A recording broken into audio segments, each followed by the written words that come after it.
आज की ये हिंदी कहानी थोड़ी सी इमोशनल है, लेकिन इमोशनल होते हुए भी इसका संदेश बहुत अनमोल है। आपकी आंखें थोड़ी नम करने के साथ साथ आपके दिलो दिमाग पर यह कहानी छाप छोड़ जाएगी, इसलिए इसे एक बार पूरी जरूर सुनिए। तुम्हें कितनी बार बताया है, मेरे तैयार होने से पहले मेरा नाश्ता तैयार हो जाना चाहिए। शादी के 25 साल बाद भी मुझे क्यों बार बार एक ही बात बतानी पड़ती है। लता, तुम्हें क्या है, तुम तो आराम से घर पर रहोगी, मुझे काम पर जाना पड़ता है। तुम हो के हमेशा बेवकूफ़ों जैसी हरकत करती हो। अगर तुम ये जानबूझकर करती हो तो याद रखना, मुझसे बुरा कोई नहीं होगा। आज भी प्रशांत का पारा चढ़ा हुआ था। इन कटु शब्दों में अपना गुस्सा उतारते हुए गीला तौलिया कुर्सी पर फेंकते हुए प्रशांत गुस्से से लता की तरफ देखने लगा।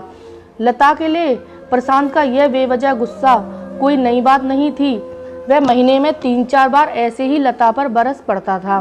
पहले पहले लता इसका विरोध किया करती थी, लेकिन जब कई सालों तक प्रशांत में कोई बदलाव नहीं दिखा तो लता ने खुद को ही बदल दिया।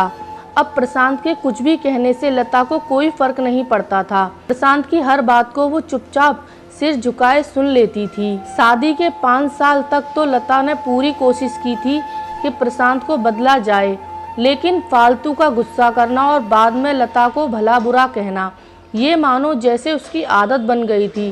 कोई भी वाद विवाद होता तो प्रशांत सीधा लता को बोल देता, अगर मैं तुम्हें अच्छा नहीं लगता तो क्यों नहीं चली जाती अपने मायके, क्यों रहती हो मेरे साथ। इतना सब कुछ होने के बावजूद लता प्रशांत का साथ रहती थी, क्योंकि उसे अपनी बेटी की फिक्र थी। और वह जाती भी तो कहाँ, अपने बूढ़े हो चुके माँ बाप को इस उम्र में परेशान करना वह नहीं चाहती थी। समाज और लोग क्या कहेंगे, ये भी तो उसे देखना था।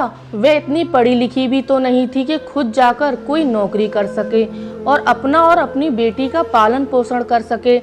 लता को अब अपनी फिक्र नहीं थी, उसको फिक्र थी तो बस अपनी शादी लायक हो रही बेटी की।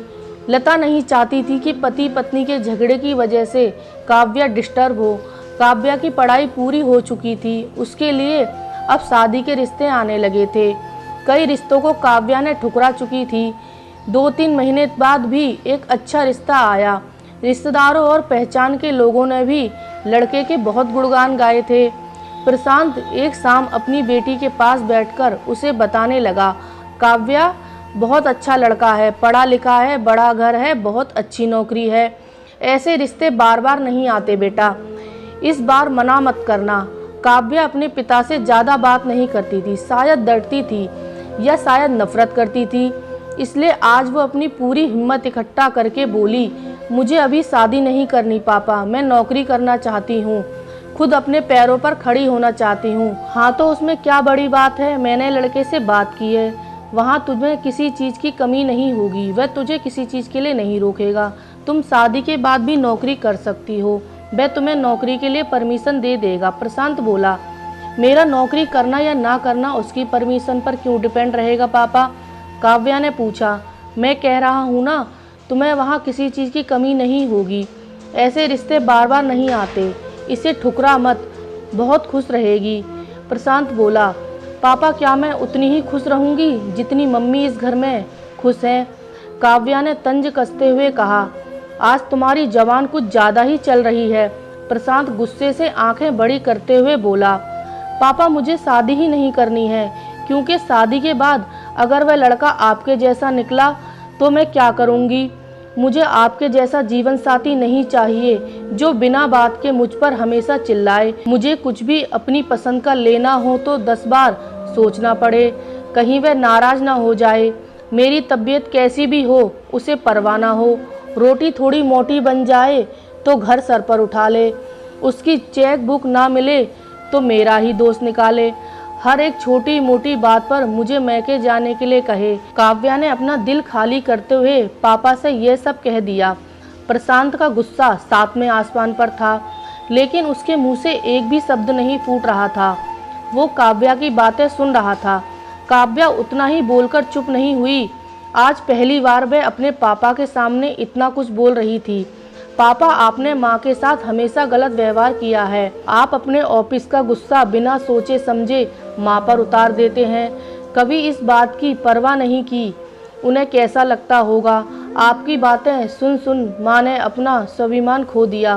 प्रशांत आज पहली बार अपने किए बर्ताव को महसूस कर पा रहा था। वो इतना ही बोल पाया, जो तुम्हारा मन करे वो करो, मैं तो इतना बुरा हूँ ना।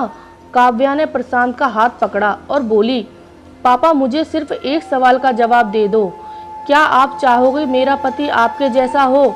अगर आपका जवाब हाँ है तो कर दीजिए मेरा रिश्ता आज ही, और ना ही तो मुझे आत्मनिर्भर बनने दीजिए। प्रशांत कुछ भी ना बोल पाया और वहाँ से चुपचाप बाहर चला गया। आज उसे लता के सामने जाने में शर्म आ रही थी। चलते चलते उसकी आंखों से आंसू बह रहे थे। प्रशांत ने आज जो अपने आप को बदलने का निश्चय किया, अगले दिन से लता अपने पति में काफ़ी बदलाव देख रही थी। वह सोचने लगी, जो हिम्मत काव्या ने दिखाई वो हिम्मत अगर मैंने पहले ही दिखा देती तो आज शायद परिस्थिति कुछ और होती। अब काव्या पढ़ लिख कर अच्छी नौकरी करने लगी थी। 3 साल बाद उसके लिए एक अच्छा रिश्ता आया।